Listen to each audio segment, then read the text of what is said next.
We're going to get Reverend Moore to talk about cows. How long have you been messing with cows? I think 60 years. 60 years. When I started food with cows, I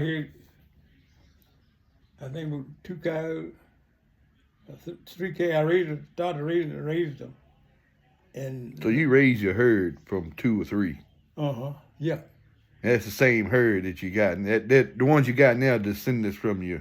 Yeah, from You ain't never went out and brought none. The one. Yeah, but I had bought them. I bought some. I went to. I carried a load of hogs to the lawn for one time, and the man come in there and had a cow and 2 calves, I believe. And the man from Richmond used to come over there and buy it. I really had a company man pick up the hogs and pay for them in Lawrenceville. And this man bought a cow and 2 calves. And the man told him, said, I don't buy cows. I don't want to buy hogs. And I went to him, I told him, go ahead and buy them, and I'll pay you for them. Because he didn't buy them. I said, you go ahead and buy them. You can get them cheaper than I could buy them. I said, you go ahead and buy them, I'll take them off you. And the man told him, well, since you done brought them here, I said, I'll go ahead and take them. And told him what they give him for them. And he paid him, and I paid him for them. Right. So once in a while I buy some, but you get them at a good price. Yeah. How many cows you got down there? I got about 45, 50 now. I know you got a field for a while. 45, 50 now. Yeah, but I usually have 75, 80, man.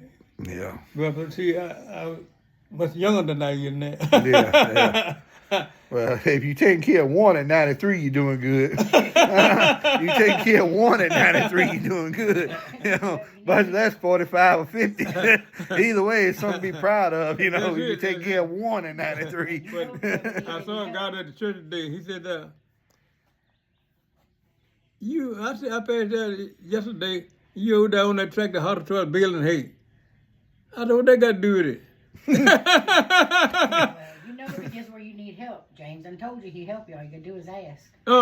But I tell you, the reason I stopped fooling with help, I got the game warden. I called him one day. I had a cow, had gone half wild, and she had a calf, and we couldn't catch it.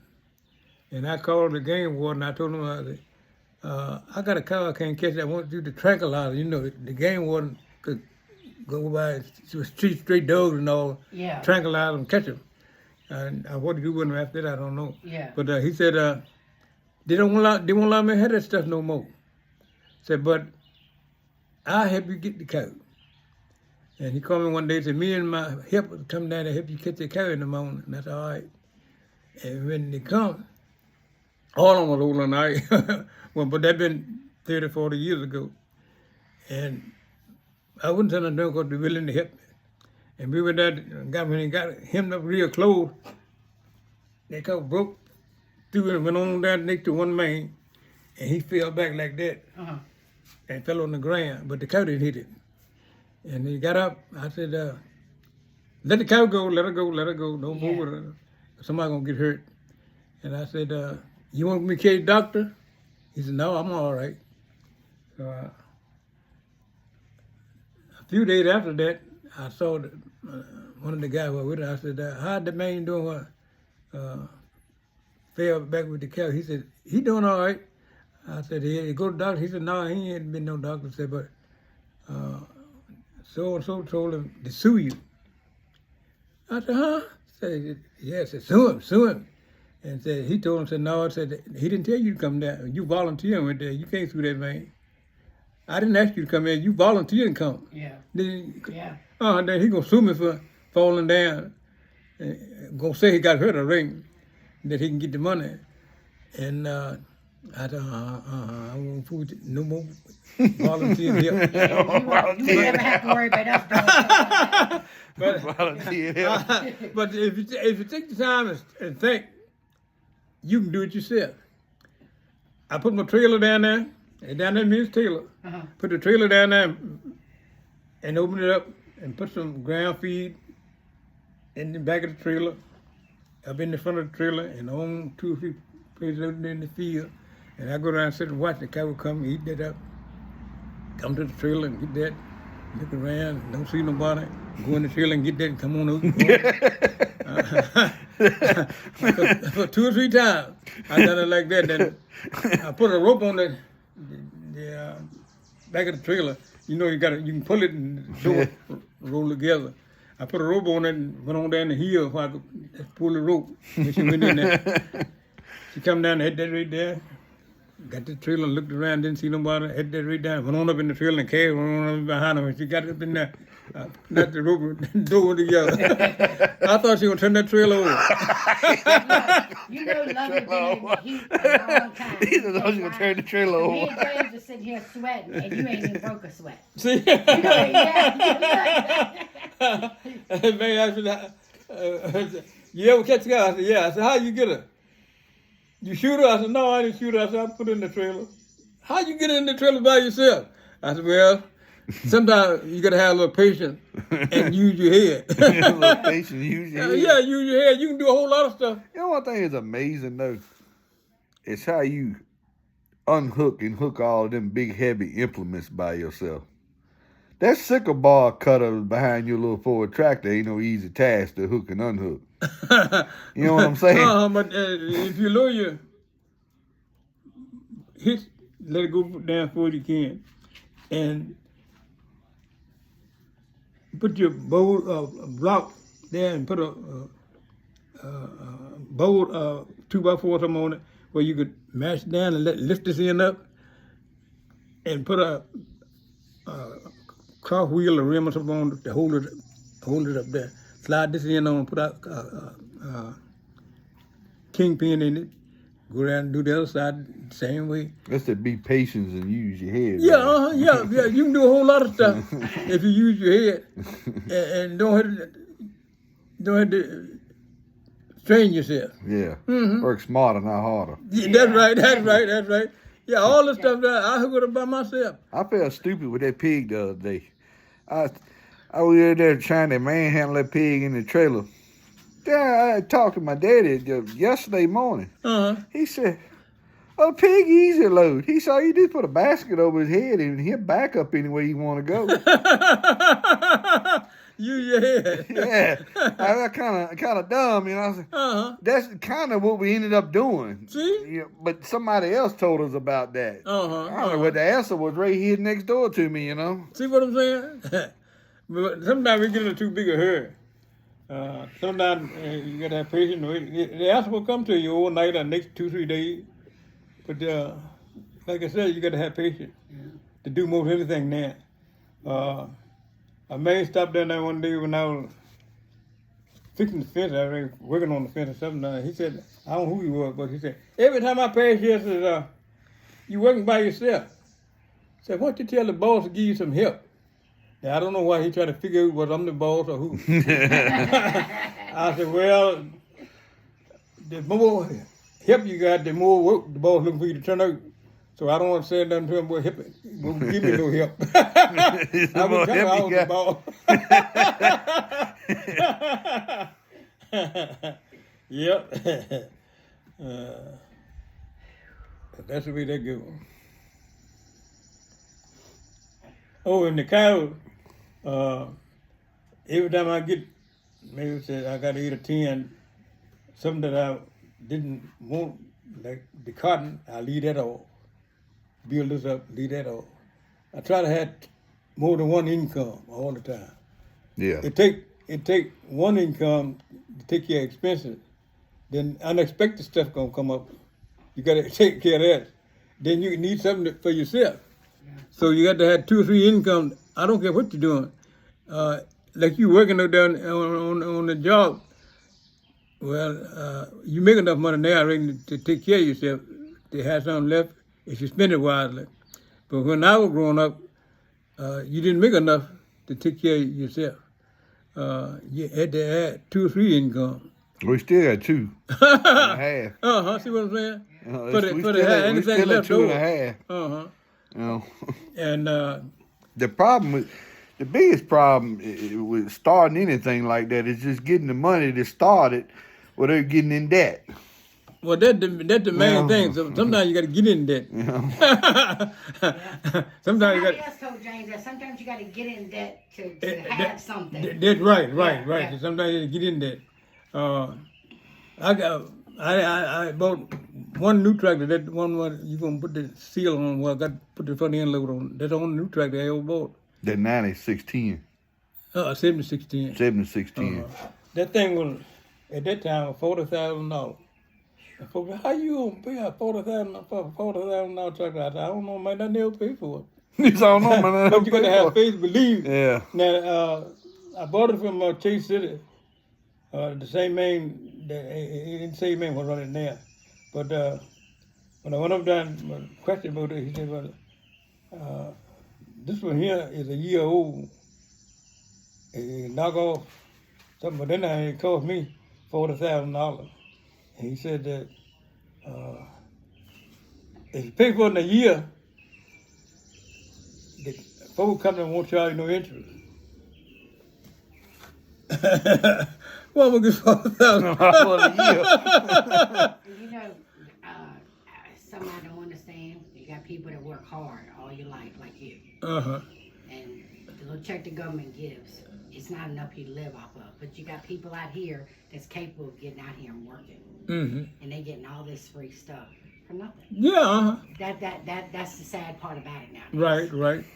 But that man told me that at the end of the year, when you make your payment, say I got a bank, but pay the tractor company off, and he gonna recommend me to the bank. See, the bank paid.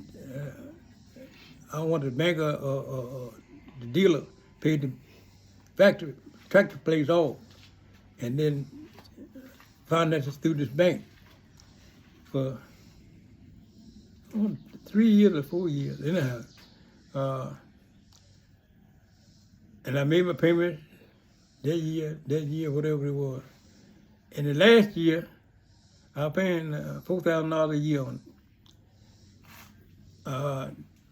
The bank always called me, or always wrote me a letter saying, you know to do such and such a date, with 30 days ahead of time. So I had the money ready when the time comes. And the last payment, I didn't get no notice the last year. And I called the dealer. I said, when is my payment due on that tractor? I said, I can go back and look at the paper that I can find out. I said, but did you send me a notice that my payment is due about 30 days ahead of the, send me a notice about 30 days ahead of the time, your payment is due such a time. And the woman, let me, hold on a minute, come back to that. It was due yesterday. I said, huh? Said, it was due yesterday. Said, that bank sold a note to somebody else. And they didn't notify me that they had the note, see. And she said, let me give you the address now. You made it to them. It was due yesterday. But you got, I don't know what she said, 7 or 8 days of grace, before they can charge you the interest. And I said, I'll tell you what. I said, I may get mixed up.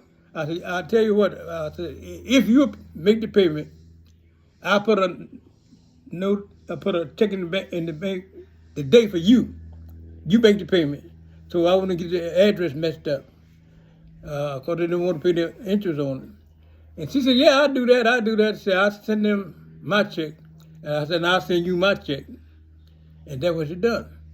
But those 30 days later, I got a statement from the folks that my payment is past due, plus $1,000 late charges. $1,000 late charge. $1,000 late charges. I called the woman. I said, did you get my payment? She said, yeah, Mr. Moore, I got this next day or the next day.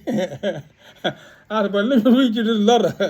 I didn't tell her she didn't send the payment in.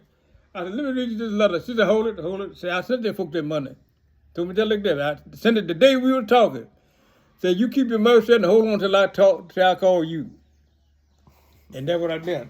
And she said she called the folk, after she got it straight, she called the folk, and somebody answered the phone. I rang the secretary, and said, hey, the customer ain't made the payment. She said, no, the customer didn't make the payment. I made it for the customer. And said, let me talk to the boss. And they got the boss on the phone. And said she told the boss that the customer didn't make the payment. I made the payment for him. And said, I made it on such and such a date. And so he told us that, look, let me call you back. Let me look it up. Let me call you back. When he called him back, he said, yeah, you made the payment. And I found a check on one of the secretary of desks. And so she told him, said, that's the way y'all do business? Yeah, because that check been laying there and nobody had put it in. Yeah. So that's the way y'all do business. He said, no, she gone. He got rid of her then. Yeah. And she said, now I tell you what, I want you to send my customer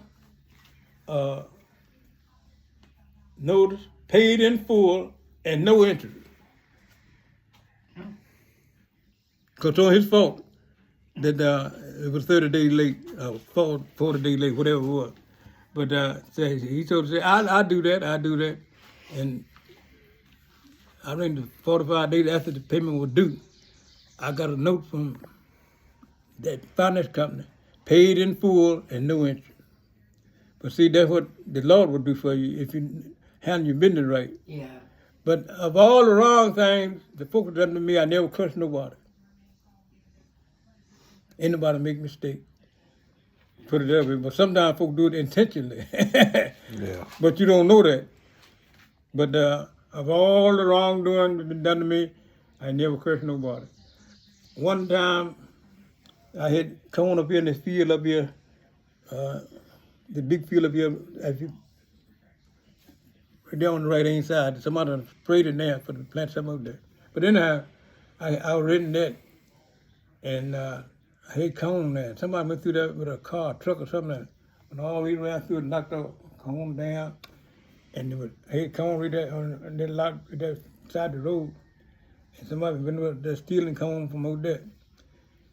And I went up there to the courthouse and told the sheriff, I said, somebody was stealing my cone and run that tractor through the field, run the truck through the field, knocking it down. I said, if I catch him out there, I'm going to call you afterward. He said, better make sure they're in the cone field. Don't you gonna be in a whole lot of trouble. I said, when you get out there, you'll be in the cone field. Be in the cornfield when you get there. When you get out there, you'll be in the cone field. But you know, I went there 2 or 3 days. Go down to go 11 o'clock at night and stay to break the next morning. I ain't seen nobody. Mm. And somebody would come to the house one day, we were sitting there talking, and I was telling him about it. He said, well, Moore said, you never catch him. I said, huh? Said, you never catch him. Said, somebody was in the tank, come to the house. Said, they don't do it at night. They do it in the daytime. Come to the house, entertain you. You come in and entertain me while he pulled the cone, see? Oh, and both times he think they got the cone in the bag and got aside the road. Oh, he do pay on by and throw it down and go on with the business. Yeah. I said, oh yeah. I see what it is. But rather than get into trouble, go on plant 4 or 5 more acres. That'll be enough for you to get yours. Yours. Plant 4 or 5 more acres. Yeah. And the birds get there, and the deer get there, and be enough left for me. Yeah. And that's the way I worked it. Plant for 3 or 4 more acres. The more work for me to do, but I didn't get in trouble. Yeah. Because if I'd have caught him out at that time, I think I've been pulling time there. Right. Yep. Treat folk like you want to be treated. Yeah. Stop that, man. I gotta ask Mr. Moore.